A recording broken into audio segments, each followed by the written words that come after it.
প্রথমে বলে রাখি, আমি এই রাষ্ট্র মনে করি যে রাষ্ট্র অত্যন্ত ক্ষতিকর। জনগণের যে অধিকার সে হরণ করে, শুধু তাই নয়, এই রাষ্ট্র 1972 সালে গঠিত হয়েছে জনগণের অধিকার হরণ করে। এখন জনগণের অধিকার হরণ করে বলতে আমি কি বুঝি? কারণ যে কোনো রাজনৈতিক জনগোষ্ঠীর অধিকার রয়েছে নিজেদের রাষ্ট্র নিজেরা গঠন করবার, এটা অধিকার আছে তার। সেই অধিকারটা থেকে আমাদেরকে বঞ্চিত করা হয়েছে 1972 সালে।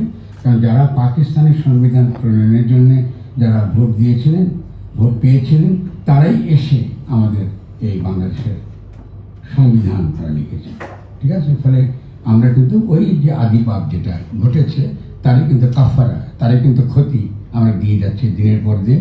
এবং আমাদের কিন্তু এই কষ্টের বোঝা আমাদের এই বাড়ছে এবং আমরা ক্রমশ কিন্তু অনেকগুলো ক্ষেত্রে পিছিয়ে পড়ছি, যেহেতু এতটা বছর গেল।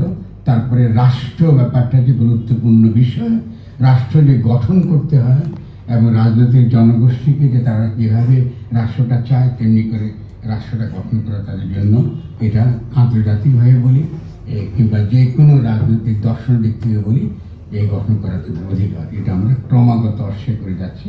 তা আমি বিনয়ের সঙ্গে শুরুতেই বলবো, এই সংস্কার শব্দটা যেন আমরা বাদ দিই। সংস্কার শব্দটা ক্ষতি করবে আমাদের, এর প্রথম আমার নিবেদন। দ্বিতীয় যে জিনিসটা হচ্ছে যে রিপন ভাই খুব সুন্দর একটা বক্তব্য তুলে ধরেছে, একটা ছোট্ট সমালোচনা করেছেন আমি খুব খুশি। আমি এটা নিয়ে আরও আলোচনা করতে চাই। এবং আমার বিএনপিতে, আমরা জানেন যে আমি বিএনপির আমার নিজের যে অবস্থান, আমি সকল দলের সঙ্গে আমার এক ধরনের ভালোবাসার সম্পর্ক যেমন আছে, তেমনি একের সঙ্গে পার্থক্য রয়েছে। ভালোবাসার সম্পর্কে কেন জরুরি? কারণ এটা আমাদের দেশ। আমি শুরু থেকে বিএনপির সম্পর্কে একটা কথা বলেছিলাম ছাত্রদেরকে বুঝিয়ে বলার জন্য, যে তারাই গণ-অভ্যুত্থান করতে পারতেন না যদি খালেদা জিয়া তার যে দৃঢ় আপসহীন যে অবস্থানটা ছিল, যে নির্বাচন করে ফ্যাসিস্ট শক্তি এবং ফ্যাসিস্ট রাষ্ট্রকে বৈধতা দেওয়া যাবে না। ফলে আপনারা এই গণ-অভ্যুত্থান করতে পারতেন না খালেদা জিয়া ছাড়া। এবং আমি এটাও বলেছিলাম যে আপনাদের উচিত ছিল প্রথমে গিয়ে তাকে গিয়ে আপনাকে অভিনন্দন জানানো, এটা আপনারা করেননি। এটা আমি বলেছি, আপনার বলতে ভুলে গেছেন কিনা।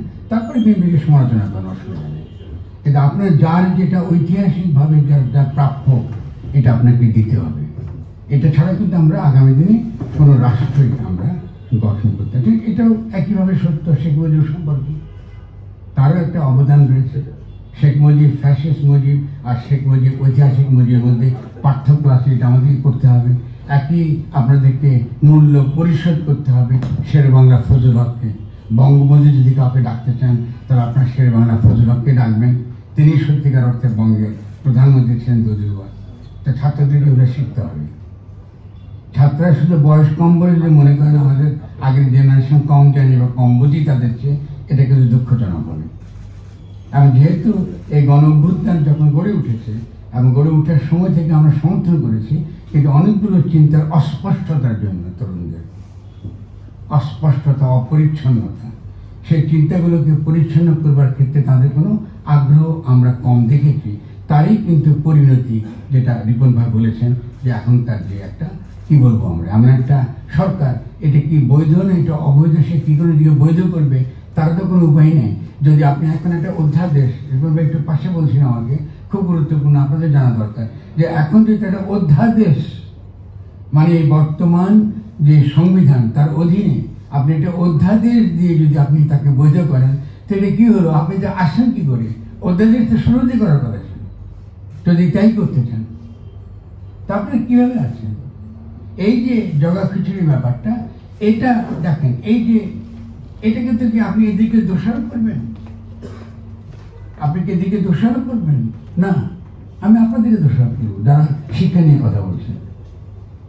আমি তরুণদেরকে দোষারোপ করবো যারা শিক্ষা নিয়ে কথা বলতে চাইছেন। কারণ কি করে সংবিধানের সঙ্গে রাজনীতি